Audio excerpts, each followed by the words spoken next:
Dear students, Assalamu alaikum. Today our topic is commensalism.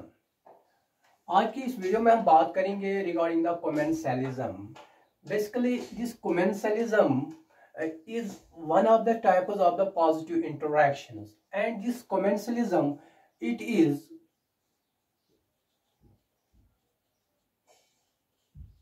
is plus zero type of interaction. तो यहाँ पे क्या होता है, it involves the interaction between the individuals of two different species in which one is benefited and other remains unaffected. The one which is benefited is called the commensal and the other which remains unaffected is called the host. यहाँ पे commensal and host होता है. Commensal ये तो it is benefited and it remains unaffected. This is why it is called plus zero type of interaction. Basically, this commensalism, it has been taken from the Latin word cum. Cum means actually with. Latin में cum को with कहते हैं. And mensa means table, meaning on the same table.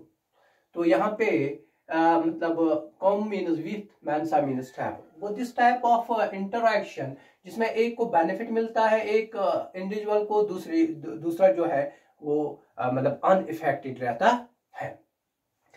तो अब तो मतलब ये benefit इस commensal को कैसे पहुंचता है? This benefit is in the form of food की सूरत में, shelter की सूरत में इसको benefit मिलता है, या हम ये कहेंगे protection. तो these are the various ways by which the commensal gets benefited from its host.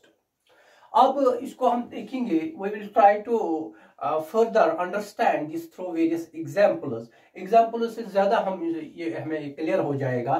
पहले अगर हम एक एग्जांपल देखेंगे, pilot fish and shark. देखो यहाँ पे पायलट फिश और शार्क के दरमियान जो इंटरेक्शन है, it is obviously commensalism. It is मतलब यहाँ पे इनके दरमियान जो इंटरेक्शन होते हैं दैट इज commensal टाइप. तो commensalism में यहाँ पे हम कैसे मतलब पायलट फिश जो है ना, basically this pilot fish it follows the shark, मतलब ये शार्क को फॉलो करती है.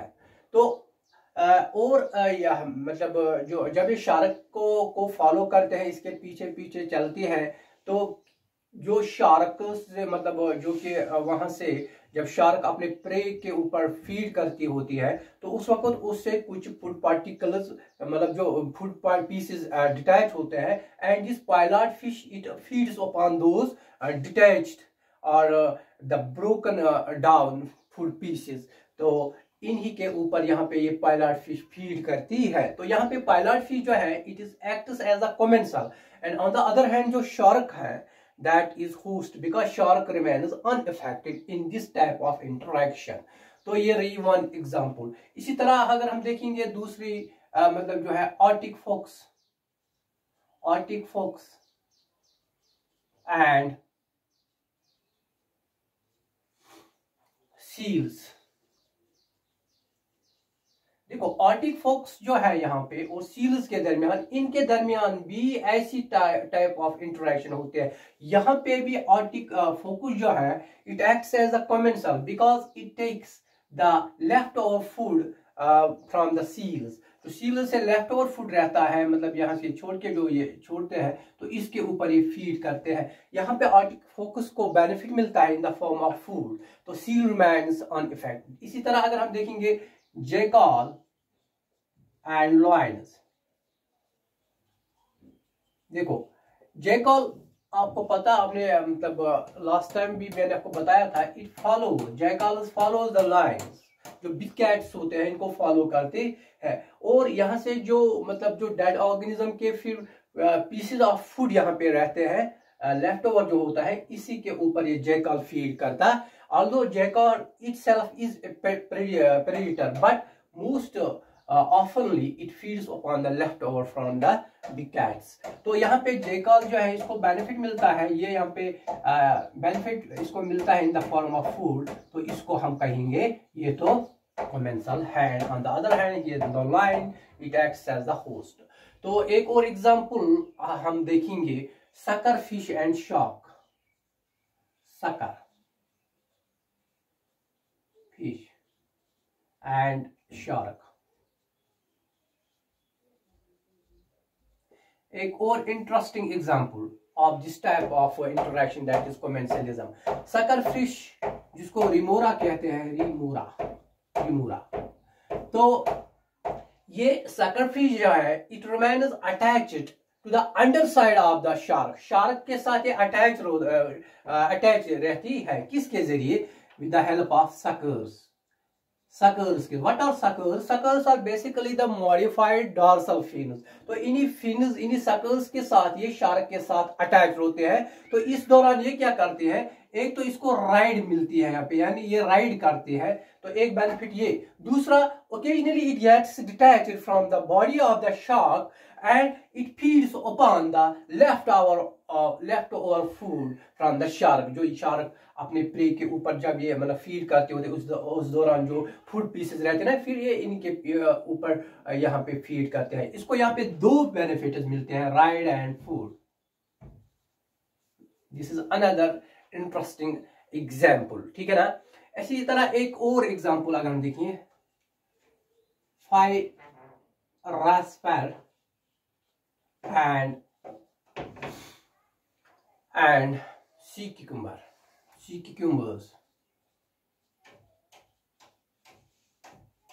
देखो यहाँ पे क्या होते हैं, जो फाइरास्पर एक स्मॉल फिश होती है, ये क्या करती है, it remains in the cloaca of the cucumber, sea cucumbers। Basically sea cucumbers they are the echinodermata, they belong to the phylum Echinodermata।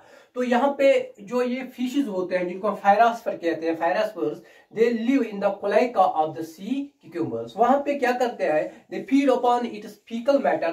दूसरा तो इनको वहां पे शेल्टर मिलता है, वो यहाँ पे इनको मतलब फूड एंड शेल्टर मिलता है। वो यहाँ पे जो फाइरास्पर मतलब जो स्मॉल फिश है, दैट एक्ट्स एज द कोमेंसल, क्योंकि इसको बेनिफिट मिलता है in the form of food, in the form of shelter। on the other hand जो सी क्यूकम्बर्स है, तो यहाँ पे ये एक्ट एज करते हैं होस्ट, ये होस्ट एक्ट एज करते हैं। तो ये रही बात regarding the fierasfer and so this another or another most important example or one of the good example of this type of interaction that is commensalism is epiphytes।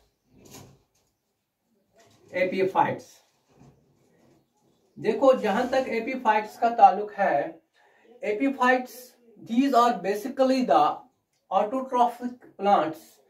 These are the autotrophic plants which grow on the other plants। यानी कि these are the green plants or autotrophic plants, these are the autotrophs which grow on the other plants। तो जिस मतलब अगर हम देखेंगे कि ये सपोज एक प्लांट है, इसके ऊपर जो ये है ना, ये ग्रो करते हैं, जिनको हम कहते हैं epiphytes. Epiphytes are basically the autotrophs. तो यहाँ पे ये क्या करते हैं, इस एपीफाइट्स के ऊपर यहाँ से ये जो मतलब वाटर को ड्राई करते हैं from the moist air. Moist air जो होते हैं वहां से ये पानी को एब्जॉर्ब करता है। कौन? ये एपीफाइट्स। तो इसको एक्चुअली ये यहाँ पे इसको स्पेस प्रोवाइड करता है। किसी वक्त इसको हम कहते हैं स्पेस मतलब पैरासाइट भी एपीफाइट को। और जो जिस प्लांट के ऊपर ये मतलब ग्रो करता है उसको हम कहते हैं स्पेस होस्ट भी। किसी वक्त space host and space parasites. तो क्योंकि यहाँ पे ये इसके ऊपर जो होता है ना, ये यहाँ से फिर क्या करता है, एब्जॉर्ब मॉइस्ट एयर से वाटर ये मतलब एब्जॉर्ब करता है। इसके मतलब साथ कुछ रूट्स अटैच्ड होते हैं जिनको वेंडा कहते हैं। इन्हीं रूट्स के जरिए ये यहाँ पे वाटर को ड्राई करता है या एब्जॉर्ब करता है from the moist air by living by growing upon the other plant. And another important example is, तो यहाँ पे हाँ एक और important example, clown fish and sea animals. देखो ये क्लोन फिश जो होते हैं, छोटी सी मतलब एक मछली होते हैं, फिश होते हैं, ये यहाँ पे रहते हैं ऐसे, मतलब देखो यहाँ पे बहुत सारे ये होते हैं जिनको हम कहते हैं ना, ये इनके मौत के नजदीक ही रहते हैं सी एनिमल्स के. इनके ऊपर जो होते हैं ना टेंटिकल्स,